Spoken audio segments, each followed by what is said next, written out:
Now, if one of your childhood heroes said something that you disagreed with, how would you respond? Andy Gorman, the Pass, the Putting and Short Game specialist, here today to share with you the challenge that I see on many videos on social, YouTube especially, when somebody who is more than just a little bit better than most of us, former world number one, suggests that the first movement of the putting stroke is the club head. Now, here's the challenge. The club is an inanimate object. In other words, it doesn't move on its own. So this is the bit that challenges me. If the club head moves first, what caused the club head to move? If the club head didn't move first, because something else caused it. And this is the biggie. The club head didn't move first if the thumbs or the forearms or the wrists took control and it got enough speed with a reasonably square face and the ball went in. But you and I are not as good as Tiger. He can do what he likes. He did what he did. His record is almost insurmountable, isn't it? You know, I mean, we're not going to see it beaten anytime soon, but it took a long while for Jacks to be beaten or questionably beaten.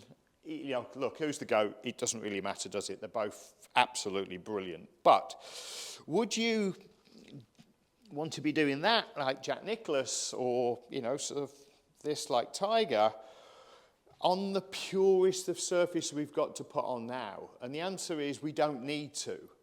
Now, with 35 plus years of coaching experience, I would love to share with you my putting blueprint. And if you would like that putting blueprint, then just contact me on the email below at golf@andygorman.com. Or if you'd like more information on how to work with me personally, whether face-to-face or online, you can hit me up on my WhatsApp number below. Thanks for watching. I'll see you on the other side. Tiger's rotation rate with his club head was enormous. That's not the challenge and it's not important. And I'm not questioning what he did, nor would I change it. But I wouldn't teach it. It's not the most repeatable form. Remember, these guys are full-time players. Tiger's been a full-time player since he was that big.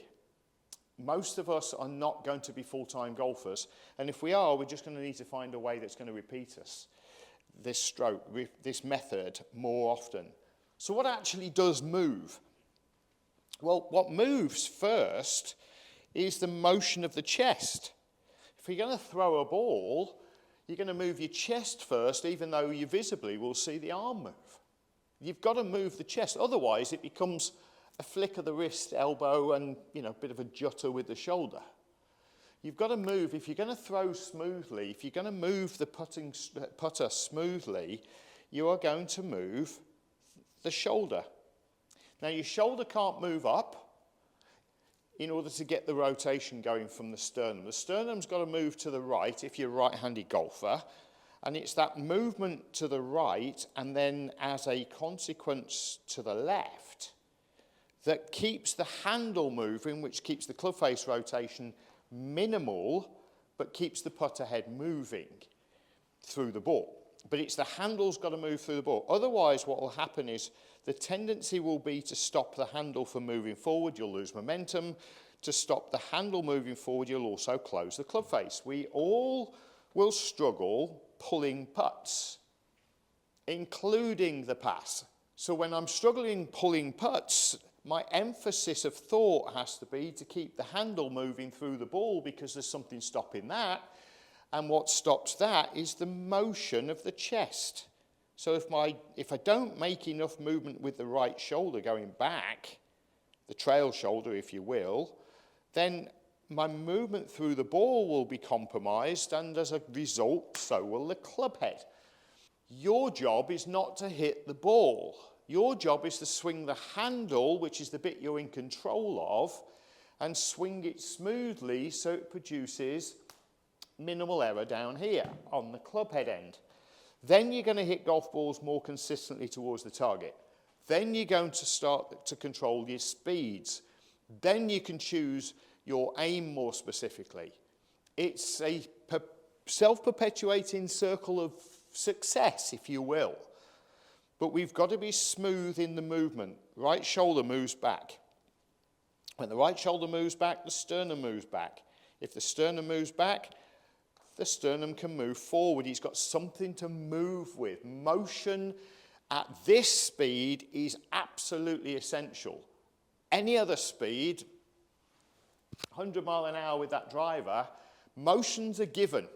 And the speed's there to help the motion.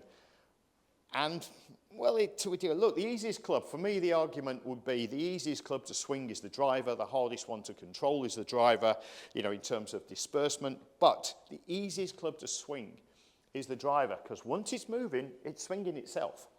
You are not strong enough to control it, but anything up to 3/4 wedge shots, 65, 70 mile an hour, you might be able to manipulate that a little bit. So, you know, certainly with a putter, you can manipulate that club.